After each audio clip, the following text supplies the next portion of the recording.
Have you ever heard of a young man so poor that the villagers called him destined to be poor for 8 generations? A man whose fate seemed to have turned its back on him, seemingly condemning him to hardship for 64 lifetimes. The story you are about to hear is not merely a tale of poverty, but a journey of defying destiny, challenging the heavens, and a person daring enough to rewrite his fate. Liu Lai Vuong was born and raised in a small village near the mountains, living with his elderly mother.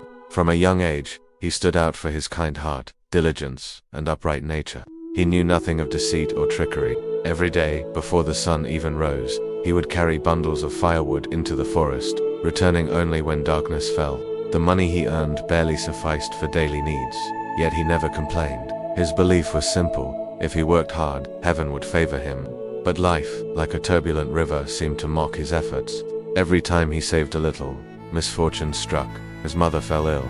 The price of firewood dropped. Storms ruined his hard-earned wood. The money he painstakingly earned vanished as if into thin air. Villagers began to mock him, calling him the poor one for 8 generations. One night, sitting by the flickering oil lamp, his mother sighed and looked at her thin son.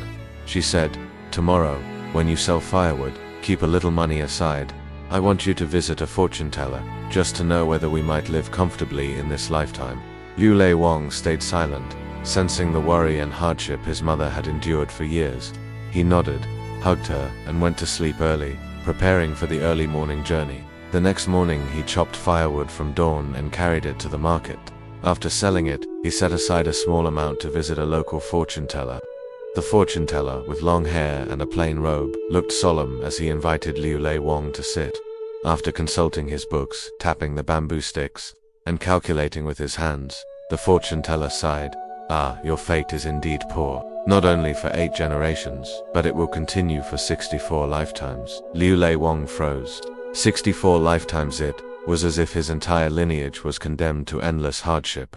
He returned home and told his mother, who wept bitterly, "We have done nothing wrong, yet heaven is so cruel to us." But instead of collapsing, Liu Lai Vuong's eyes burned with determination. He thought, if heaven had destined him to be poor for 64 lifetimes, he would confront the heavens, seek answers, and demand justice. He packed a few simple supplies and left home at dawn, following rumors of a just and righteous magistrate who could arbitrate even the injustices of fate. The journey was arduous. He asked for directions everywhere, crossed forests and streams, endured blisters on his feet and tattered clothes. One day he met a woman drawing water at the village well. After hearing his story, she directed him, "If you truly want to meet Bo Zeng, go to the Kaifang government office. There, among many officials, only he dares confront the powers of fate. If anyone can face heaven, it is him." After a month of traveling, he finally arrived at the Kaifang office. As he entered the gate, 2 guards blocked him. He knelt, pleading, "I have traveled from afar. I wish to see Magistrate Bao to petition against the poverty I was born into." The guards laughed loudly. "In all my years I've never seen anyone sue for being poor." But Liu Lai Vuong did not move, simply saying, "I have done no wrong. I only wish to know why I must suffer so. Even if I die, I will not regret it." A servant ran to inform Bao Zhang. Upon seeing Liu Lai Vuong kneeling in the courtyard, sweat on his brow and eyes ablaze like fire, Bao Zhang listened carefully as he recounted the entire story. Bao Zhang pondered, eyes deep with thought, and finally ordered, "Bring Liu Lai Vuong into the back chambers to rest. This matter will be thoroughly investigated."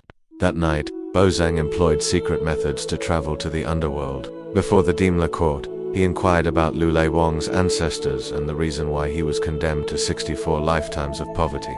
The king of the underworld explained. His ancestors had caused misfortune through greed, ingratitude, and harming others, and therefore Liu Lai Vuong was burdened by this karma. Bao Zhang sternly said, "It is just that evil must be punished. But if the punishment extends to the innocent, where is the fairness? They must be given a chance to correct the wrong." Ultimately, the king of the underworld agreed, deciding to remove the curse of poverty from Liu Lai Vuong, granting him a stroke of fortune for 6 months. The next morning, Bao Zhang summoned Liu Lai Vuong and advised, "When you meet a certain visitor in the mortal world, you will receive a chance at wealth. Remember, whatever comes to you, maintain your filial piety, diligence, and integrity, as you have always lived." Returning home, Liu Lai Vuong and his mother were filled with anticipation. One day, while carrying firewood up the mountain, his eyes fell upon an ancient tea tree growing on a sheer cliff. Villagers whispered that the leaves from this tree could turn a poor man into a wealthy one. Despite the danger, he climbed down, carefully collecting a few leaves, bringing them home to dry and roast. He took the tea to the market, leaving it at a tea shop named Vuong Hai. By chance, Bozang traveled to the mountainous region.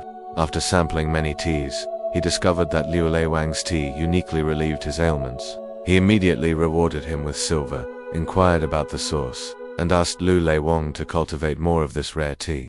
Liu Lai Vuong nurtured the tea, eventually growing an entire forest. Within a few years, from 3 initial saplings, a thriving tea forest emerged, renowned throughout the region. He became a wealthy and respected man, yet remained humble and kind, helping the poor, building bridges, repairing roads, and distributing porridge during famine.